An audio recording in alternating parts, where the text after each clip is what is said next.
Hello everybody, my name is Amanda and I'm from the Strawberry Moon Homestead, and I'm here to talk to you today about how you can become more self-sufficient on a suburban lot.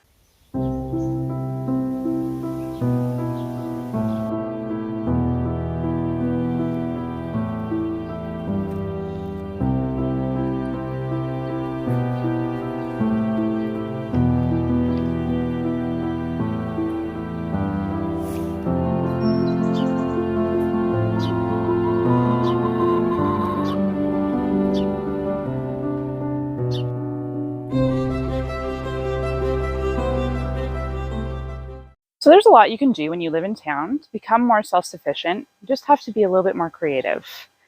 So a lot of channels typically put a lot of emphasis on annual gardening to increase your self-sufficiency.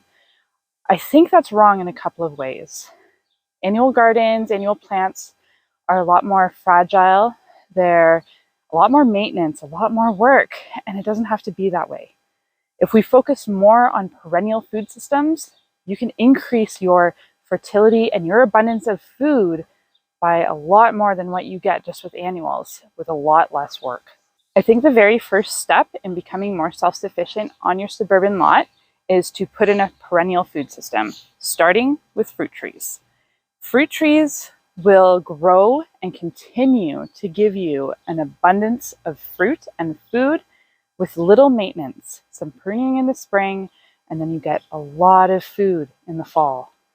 There are a lot of different varieties of fruit trees that are wonderful to grow in town. They grow in small spaces and they still produce a decent amount of fruit, like columnar trees that just grow up in a little line. There are also espalier trees, I'm saying this wrong, but you can train them to grow along fence lines, and they also produce wonderful fruit. And then there's also trees, dwarf trees, that you can grow in pots on a patio. There are so many options that you can look into.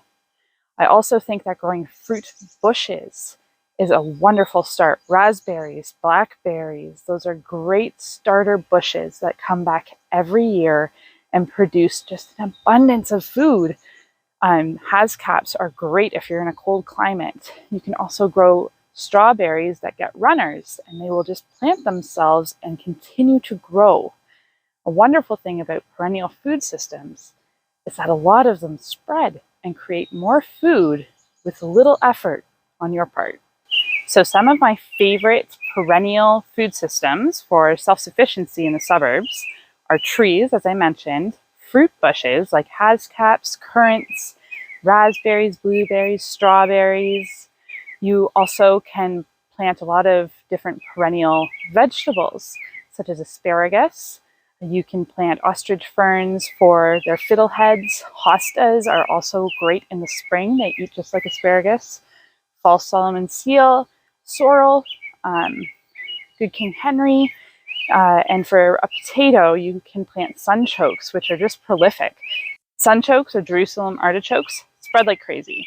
So if you don't keep on top of them and are continually harvesting them, you'll end up with them everywhere. So again, an abundance of food coming from a perennial system. So behind me here, I have a wonderful example of a perennial fruit bush that grows like crazy and produces an amazing amount of fruit.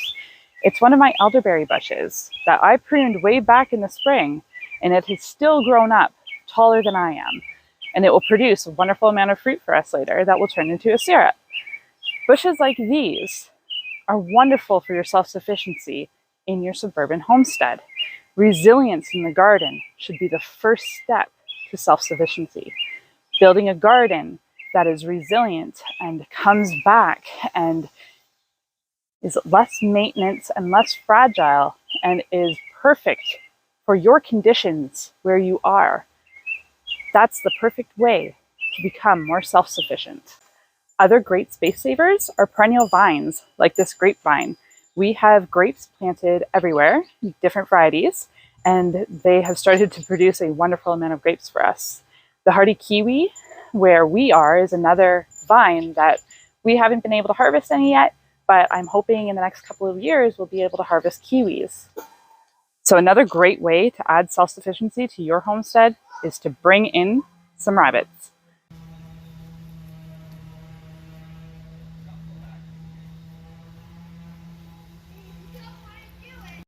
We have babies.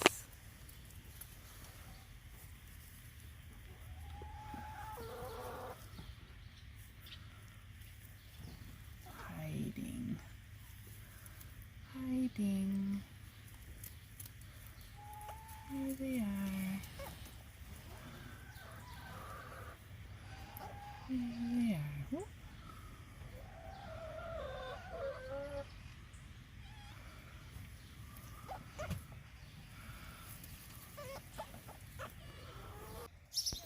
Meat rabbits may seem new and different now, but not long ago, they were a staple in many people's diets. Rabbits are great for backyard and urban homesteaders as they don't require a lot of space. They create an amazing cold fertilizer for the garden that does not require any composting like chicken manure does. They are low maintenance, quiet, and can produce up to 900 pounds of meat annually with just 1 buck and 2 does. Composting is another great way to add self-sufficiency to your backyard, where you can compost down any materials you don't want and add fertility to your garden. So as much as I speak against the annual gardens, I still think it's important to have them. We have a couple of patches here. These 2 are for my children, and they grow whatever interests them. So right now it's tomatoes and corn and pumpkins. And then we also have more of an annual garden over there that we plant. We plant typically a year's worth of tomatoes and peppers and garlic, and most of a year's worth of potatoes. We're working on getting to a year's worth of onions, and then whatever else we can't grow for ourselves, we buy at the farmer's market. A lot of becoming more self-sufficient in the suburbs is system stacking and being creative. So here you can see that I have a lot of peppers planted in pots with onions around them. The onions will work at keeping away pests, and they'll grow nicely together. So a lot of my patio is filled with pots, and it doesn't have to be expensive. I have an old dresser here with the drawers beside it. This area over here, I've used whatever pots I can find, as well as an old hope chest to plant our onions in. Over here, I've made a brick planter out of old bricks from a fireplace that we put in last year. I also used any old garden space. So this garden here beside the patio used to be ornamental grasses. So I've turned it into an herb garden where I've got oregano, holy basil, chives, and strawberries planted. In the garden beside it, I am fighting with the goutweed, but I've also planted in chocolate mint and pineapple mint, and I'm hoping that they fight the goutweed out. Up beside the house, I've utilized the old bricks again, and I've put in another small garden. So again, being creative and taking up whatever space I can to grow food. I find it very important to also grow as much food as possible for the animals that we have, so they have the freshest and healthiest food possible. So we have alfalfa and clover planted throughout our gardens for the rabbits and the chickens. I also have a Siberian pea shrub bush that I've just planted so that I can harvest the peas for our chickens as well. Another system you want to take into account when becoming more self-sufficient is water. So we have water barrels throughout our backyard and front yard. And here's another. So we use this water to water our plants when needed, and we also use this water to give water to our animals. So they get the fresh rainwater, and the plants love the fresh rainwater over hose water. Lastly, saving seeds is also very important to becoming more self-sufficient. So here, I have let a radish from last year go to seed. It's flowering out now. Once it produces seeds, I'll collect those seeds so that we can plant again next year. Here's kale that's gone to seed. So you can see the little seed heads right here. So once they dry up, I'll collect the seed so that we can plant that again next year. Anyone that knows me knows that I think lawns are ridiculous. If you have the space, you should turn it into something that is productive. Feed yourself, feed the soil, feed the insects, and feed your soul. With the prices of everything going up and the way of the world lately, I think it's really important to look at your own space to see what you can provide for yourself, how you can step back from a system that is so unstable. Thanks for watching. Please remember to like and subscribe, and I'll see you next time.